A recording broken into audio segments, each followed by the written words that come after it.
আসসালামু আলাইকুম ওরহমতুল্লাহি ওবরাকাতু। তালিমুস-সুন্নাহ একাডেমির অনন্য আয়োজন সবার জন্য কোরআন শিক্ষা কোর্সের নতুন একটা ক্লাসে আপনাকে স্বাগতম।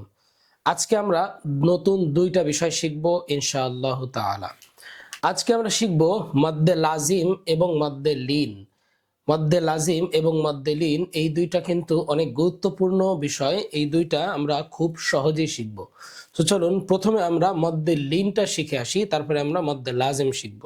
লিনের হরফে বামের হরফে যদি ওয়াকফ হয়, লিনের হরফ এবং তার বাম পাশে যে হরফ এইটা যদি ওয়াকফ হয় তাহলে এক আলিফ দীর্ঘায়িত করে পড়তে হবে। কয় আলিফ? এক আলিফ দীর্ঘায়িত করে পড়তে হবে। এটাকে আমরা বলবো মাদ্দে লিন। এক আলিফ দীর্ঘায়িত করে পড়বো, এটাকে আমরা বলবো মাদ্দে লিন।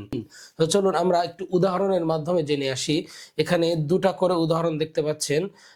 একই উদাহরণ দুইটা করে আমরা লিখেছি। একটা হচ্ছে ওয়াকফ ছাড়া, আরেকটা হচ্ছে ওয়াকফ সহ।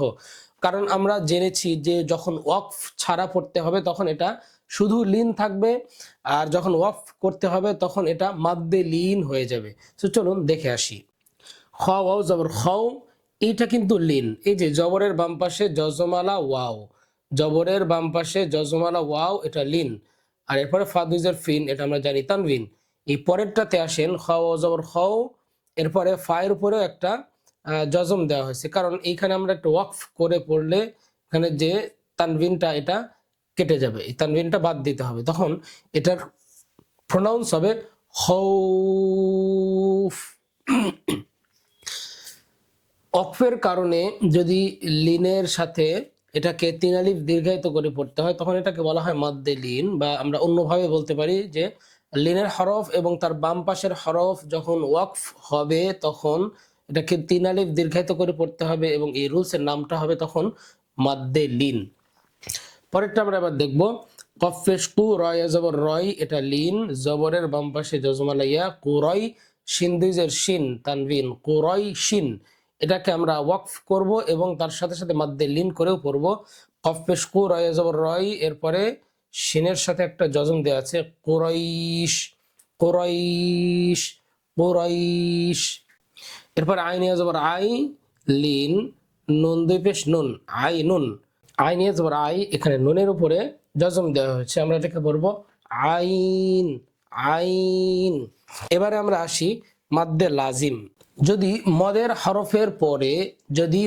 হরফের পরে আসলি সাকিন হয়, এই যে এটা হচ্ছে আসলি সাকিন, এই তাসদিদের মধ্যেও কিন্তু একটা সাকিন রয়েছে, তাসদিদের মধ্যে একটা সাকিন বা জজম রয়েছে।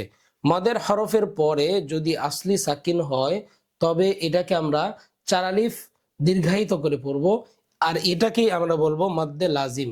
মাদ্দে লাজিম। চলুন একটু উদাহরণের মাধ্যমে আমরা একটু দেখে আসি।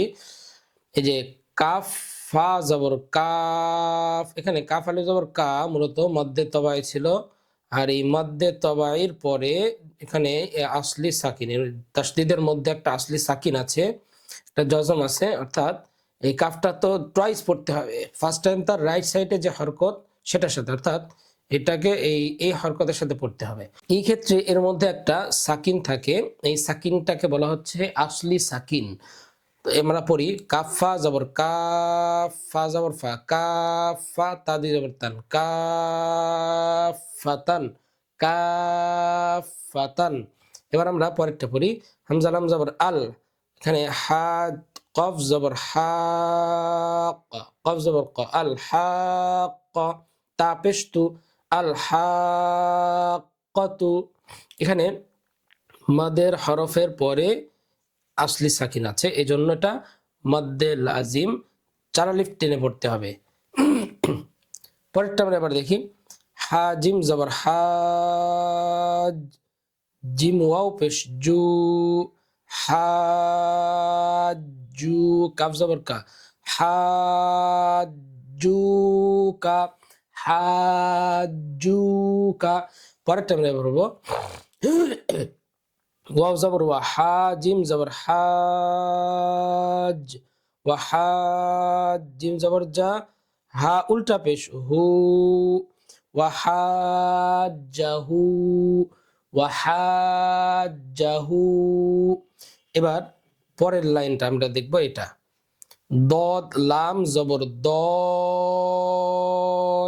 এই যে দীর্ঘায়িত করে আমরা পড়ছি 4 আলিফ, এখানে মদ্দের হরফের পরে আসলি সাকিন থাকার কারণে দল লাম আলিফ দিয়ে জবর লান দলান, দাল বা জবর দা বা জবর বা তা দিয়ে 3 দাবাতিন দাবাতিন। তাহলে মাদ্দে লিন এটা একালিফ দীর্ঘায়িত করে পড়তে হবে।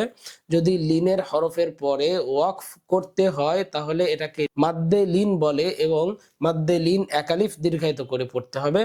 মাদ্দে লাজিম মাদের হরফ এবং তারপরে যদি আসলি সাকিন বা আসলি জজম থাকে তবে এটাকে 4 আলিফ দীর্ঘায়িত করে পড়তে হবে। এই রুলসের নাম তখন হয়ে যাবে মাদ্দে লাজিম। আশা করি আমাদের আজকের ক্লাসটা খুব সহজে বুঝতে পেরেছেন। আগামী ক্লাস দেখার আমন্ত্রণ জানিয়ে আজকে শেষ করছি। সকলে ভালো থাকবেন। আসসালামু আলাইকুম ওয়া রাহমাতুল্লাহি ওয়া বারাকাতুহু।